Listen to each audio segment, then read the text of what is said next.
আপনাদেরকে একটা ঘটনা শুনে। একটি জঙ্গলে একটি ছেলে পাখি একটি মেয়ে পাখিকে খুবই পছন্দ করতো বলতো আসলে ভালোবাসে।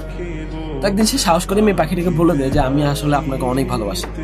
তো মেয়ে পাখিটি বলে এখন তো তুমি আমাকে অনেক ভালোবাসতেছো, বাট একটা সময় আসলে দেখা যাবে বা আমার খারাপ সময় যখন আসবে ঠিকই তুমি আমাকে ছেড়ে চলে যাবে। তো এই কথা শুনে লিটারালি ছেলেটা কি করছে, তার ডানা দুটা কেটে ফেলছে ভালোবাসার প্রমাণ দেওয়ার জন্য। তো ডানা কাটা পাখিটি মেয়ে পাখিটিও বললো দেখো এখন তো আমার ডানা নেই, আমি তোমাকে ছেড়ে কখনোই যাবো না। তো মেয়ে পাখিটি আর ছেলে পাখিটি জঙ্গলে একসাথে বসবাস শুরু করলো বা সময় কাটাতে শুরু করলো।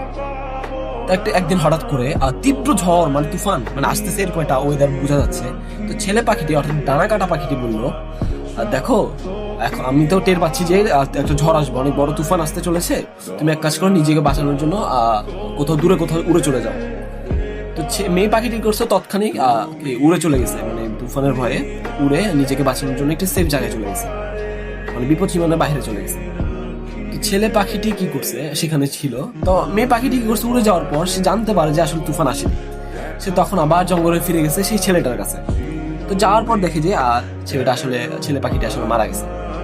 তো তার পাশে একটি চিঠি পড়েছিল, চিঠিতে লেখা ছিল যে তুমি যদি উড়ে যাওয়ার আগে জাস্ট আমাকে শুধু একটিবার যদি বলতে যে আমি উড়ে গেলে তোমার কি হবে, এই কথাটা শুনলে হয়তো আমি কখনো মারা যেতাম না।